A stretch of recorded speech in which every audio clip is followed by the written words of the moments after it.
सफल बने, समर्थ बने, पावन बने जीवन।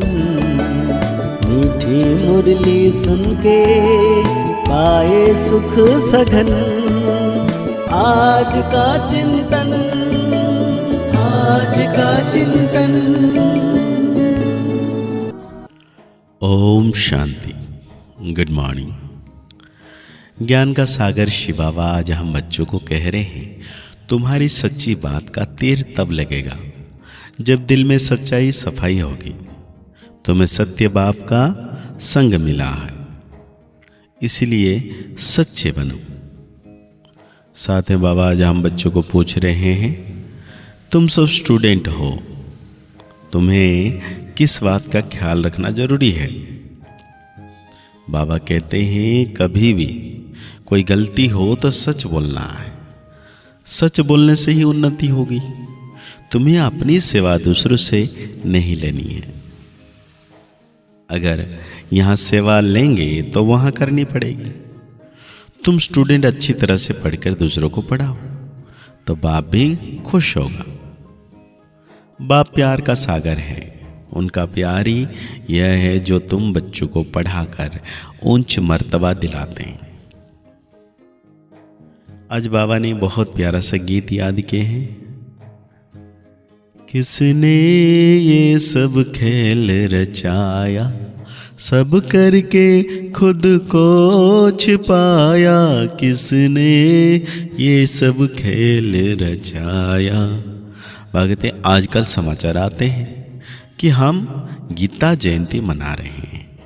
अब गीता को जन्म किसने दिया है, यह है टॉपिक। जयंती कहते हैं तो जरूर जन्म भी हुआ है ना। उनको जब कहते हैं श्रीमद् भगवत गीता जयंती तो जरूर उनको जन्म देने वाला भी चाहिए ना। सब कहते हैं श्री कृष्ण भगवान उवाच, तो फिर श्री कृष्ण पहले आता, गीता पीछे हो जाती। अब गीता का रचयिता जरूर चाहिए। अगर श्री कृष्ण को कहते तो पहले श्री कृष्ण पीछे गीता आनी चाहिए, परंतु श्री कृष्ण छोटा बच्चा था, वो गीता सुना ना सके। यह सिद्ध करना होगा कि गीता को जन्म देने वाला कौन। यह है गुह्यवाद। श्री कृष्ण तो माता के गर्भ से जन्म लेता है। वो तो सतयुग का प्रिंस है। उसने प्रिंस का पद पाया गीता द्वारा राजयोग सीखकर। अब गीता को जन्म देने वाला कौन, परमपिता परमात्मा शिव या श्री कृष्ण।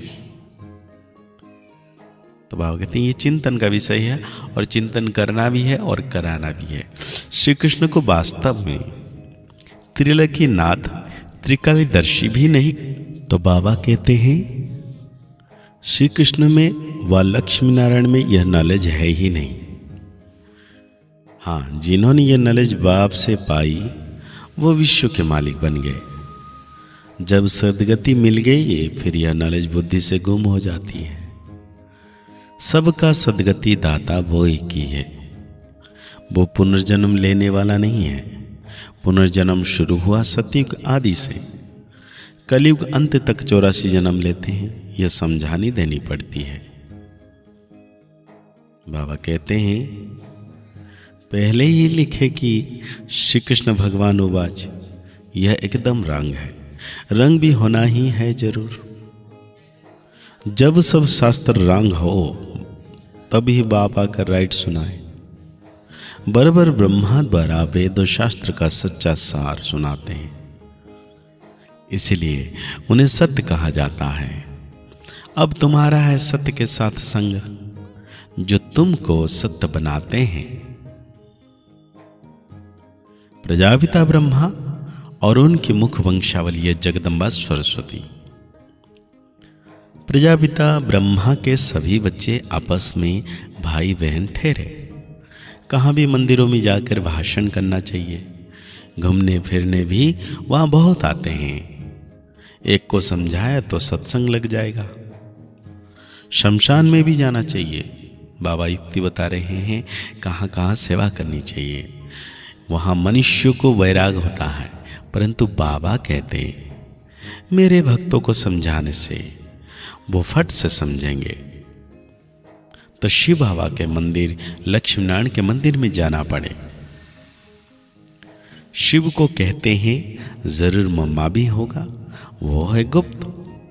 शिव को क्या कहते हैं? बाबा, भोलेनाथ बाबा। शिव बाबा जो रचयिता है उनको माता पिता कैसे कहते हैं? यह गुप्त बात कोई भी जान ना सके। जैसे रचता शिव परमात्मा को कहते हैं, ऐसे ही ब्रह्मा को भी रचता कहा जाता है। वो तो अविनाशी है ही। रचता अक्षर कहेंगे तो पूछेंगे कैसे रचा? वो तो रचता है, बाकी रचना होती है ब्रह्मा द्वारा। अब ब्रह्मा द्वारा परमपिता सब आत्माओं को सृष्टि के आदि मध्य अंत का नॉलेज देते हैं। वेद शास्त्र आदि सब हैं भक्ति मार्ग की सामग्री।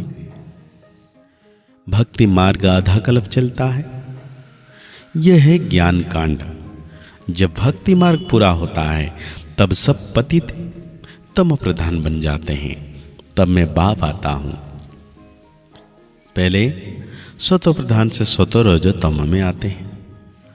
ऊपर से जो पवित्र आत्माएं आती है उन्होंने कोई ऐसा कर्म नहीं किया है जो उनको दुख भोगना पड़े। क्राइस्ट के लिए कहते हैं उनको क्रॉस पर चढ़ाया, परंतु यह तो हो ना सके। नई आत्मा जो धर्म स्थापना करने अर्थ आती है उनको दुख मिल नहीं सकता, क्योंकि वो तो कर्मातीत अवस्था वाला मैसेंजर धर्म स्थापना करना आया। लड़ाई में भी जब कोई मैसेंजर भेजते हैं तो वो सफेद झंडी ले आते हैं, जिससे वो लोग समझ जाते हैं ये कोई मैसेज ले आया है। उनको कोई तकलीफ नहीं देते हैं। तो मैसेंजर जो आते हैं उनको कोई क्रॉस पर चढ़ा ना सके। दुख आत्मा ही भोगती है। आत्मा निर्लभ नहीं है, ये लिखना चाहिए। आत्मा को निर्लभ कहना रंग है। ये किसने कहा?